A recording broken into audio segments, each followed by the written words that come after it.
राजकीय आघाडीने आगामी लोकसभा निवडणूक लढवण्याची पूर्ण तयारी दर्शवली असून 48 लोकसभा जागेंवर उमेदवार देखील जाहीर करण्यात आले आहेत। अहमदनगर दक्षिण लोकसभा मतदारसंघातून ओबीसी राजकीय आघाडीच्या वतीने अशोक सोनवणे यांना उमेदवारी जाहीर करण्यात आली असून ओबीसी राजकीय आघाडीचे अध्यक्ष प्राध्यापक श्रावण देवरे यांनी आयोजित पत्रकार परिषदेत ही उमेदवारी जाहीर केली आहे। खोटे कुणबी प्रमाणपत्र रद्द करून ओबीसी आरक्षण वाचविण्यासाठी ओबीसी राजकीय आघाडी यंदाची लोकसभा निवडणूक लढवणार असल्याची प्रतिक्रिया ओबीसी राजकीय आघाडीचे अध्यक्ष प्राध्यापक श्रावण देवरे यांनी बोलताना व्यक्त केली। तर ओबीसी राजकीय आघाडीने उमेदवारी जाहीर केल्यानंतर संपूर्ण ताकदीने आपण ही निवडणूक लढवणार असल्याची प्रतिक्रिया अशोक सोनवणे यांनी बोलताना व्यक्त केली। महाराष्ट्रातल्या ओबीसी समाजाचं 27% आरक्षण हे जवळपास नष्ट झालेलं आहे, कारण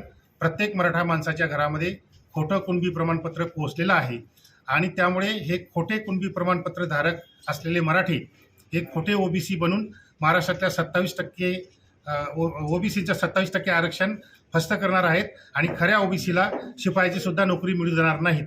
म्हणून हे आरक्षण जर वाचवायचं असेल तर ओबीसी पक्ष स्थापन करून निवडणुकांमध्ये उतरून सत्ता हस्तगत केली पाहिजे।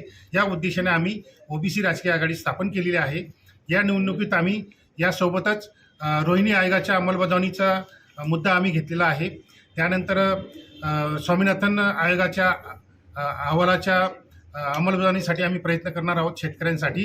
त्यानंतर आतापर्यंत जे कामगारांचे कायदे झालेले आहेत, अन्याय करणारे कायदे, ते सगळे कायदे नष्ट करून त्यांच्यासाठी पूरक असे कायदे करणारे आम्ही त्यासाठी प्रयत्न करणार आहोत। आणि 2024च्या या निवडणुकांसाठी आम्ही पहिली यादी 17 उमेदवारांची जाहीर केलेली आहे। दुसरी यादी आम्ही लवकरच जाहीर करणार आहोत। याच्यामध्ये सर्वात महत्त्वाचा मुद्दा जात न्याय जनगणनेचा सुद्धा आहे, तोही आम्ही याच्यामध्ये घेतलेला आहे। आणि खोटे कुणबी प्रमाणपत्र रद्द करण्याचा कायदा आम्ही करणार आहोत।